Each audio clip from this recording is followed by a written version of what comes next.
everybody. My name is Jeremy Sinowski. I am on the music team at Eagle Brook Church, and I am sitting with the one, the only. You should say your name. I don't want to say it. Mike Holvig. Mike Holvig. I like to call him Mikey, but I figured for this video, it might not be that cool to do that, so I'm going to go with Mike today. All right, friends, we are. What are we talking about today? What's the tune? Let It Be Said. New Eagle Brook tune. It's awesome. We were talking before we just started the play button, whatever button you hit to record button. Sorry, it's the record button. We were just talking about how, like, just in this season of Eagle Brook music in general, some of the things we're going after are just like simplicity and like, what else do we say? I feel like I'm forgetting. I gotta look at my notes. Intentionality, playing with like authority, you know, consistency, not crazy hard parts, whatever, but just stuff that makes sense for the song. And this song, Let It Be Said, like we were just saying before we hit record, is that this song really kind of hits home on those themes. It's not a crazy tough song, right? Talk to us. Talk to me. A lot of really simple drum parts. There's a lot of loop stuff happening up top, and it's a little barren, you know, on the kit to get started. But a lot of the parts even play around the loop stuff that's going on. Would there be a lot of stuff that's going to be like on tracks with this song? Are they going to be covering stuff like on a side little pad thing? What's going on with some of that more loopy stuff that I'm hearing on the track? Well, I think that depends. I think sometimes we could cut out the track stuff and cover it on a drum pad, or sometimes maybe it's good to leave that in and it's going to sound perfect coming from the tracks for the sound guy, and we can just focus on our part and playing the drums. I think that's like a discretion thing. You were mentioning before that the vocal is pretty syncopated on this one. Yeah. How does that, or does it affect what you decided to play on this tune? Some of them are not just completely straight, like, you know, 2 and 4 backbeat, but I think because of that really syncopated vocal, I just felt like the job of the drummer is to hold it down and let the vocal be the syncopated part. Like, I don't need to play a ton of notes and just hold it down to serve the vocal and the melody. All right, man, let's talk the song from the top.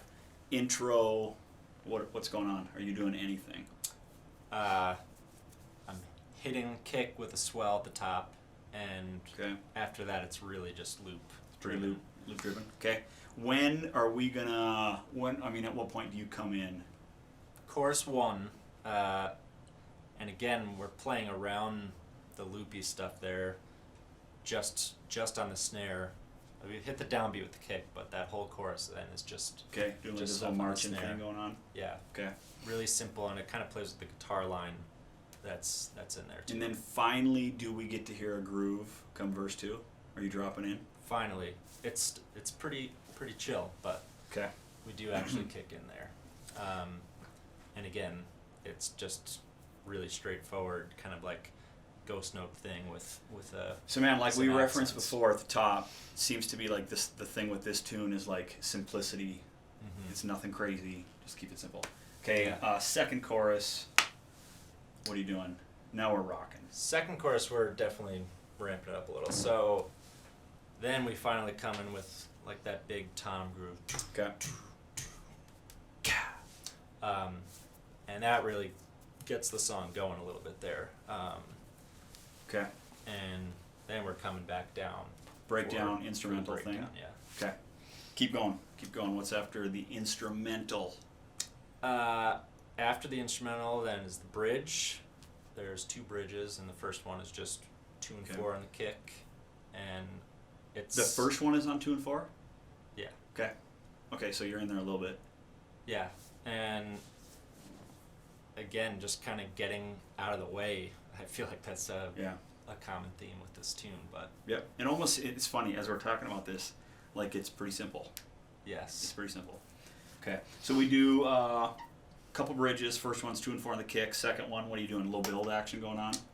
Second one comes in with a little tom groove and on the front half, and that pattern's a little different. The main accent is kind of like on the and of two, and then the back half of that one accent's on the snare, then on that and of two.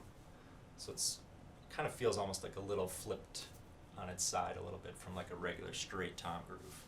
Man, I'm just remembering after those two bridges, then as you're listening to this song, there's like vocal tags. The Let It Be Said, and there's a little bit of a vocal melody thing. That is literally probably my favorite part of this song. And I remember being a part of the writing session with this. When we got to that part, I was like, oh. And so that's what happens next. There's the two bridges, and there's like these vocal tags, little melody run thing that I love. Mm-hmm. And then after that, then we just drop down to a big old slamming chorus. Yep, just straight up rock groove. Okay. For those choruses then. Okay, we just got done slam chorus. How do we end this song? So that chorus is a straight rock groove, really straight ahead. Then we take it to the pre-chorus, which little unusual. Yeah, weird. A lot of times we reprise the bridge at the end of a song or something like that, but take it to the pre-chorus, and I would say that's another ramp up, going to that, turning it up a little there, and there's kind of like a really just straight rockin' groove on the ride, and like a tom groove happening in between. For that last, for the pre-chorus. For the pre, cool. And then the final payoff at the end is finally the hits with. Is it all like the way? that intro, the way the song starts, but now it's finally. Did you just see how I hit those? Like, I got potential to be a good drummer, everybody. That's why I did that. What sum this baby up, Mikey? What would you say overall with this song? What do people need to take away from like this video? They're getting ready to play the tune, maybe. I would say simplicity is not a negative thing. Yeah. I would say the job of a drummer is to keep time and to serve the song. It's not to put on a clinic every time. And this song will give drummers an opportunity to do that. Yes, definitely will. It's very simple, but I think the song is awesome. And try to just stay out of the way, I think, as a drummer. So, man, what I'm hearing overall with this song, like, just, it's not crazy hard. It's pretty simple. And I think my encouragement would be to, like, any drummer out there watching this, and many of you, like, man, we've had the conversation when you've joined the team at Eagle Brook Music. We've talked about how, like, man, drummers got to be great, right? You got to, like, hold it down. And so this song is just that for you. It's an opportunity to play maybe a simple part, but to play it with authority, to make every kick count, to make every hit on that snare count like it matters. So don't get lazy in your thinking, man, simple part, simple groove, I can do this. No, like, dig deep into it, play it with authority, keep it simple, but just, how did you say it? You said something, serve the song. This song is an opportunity for you as a drummer to just serve the song. So go get them.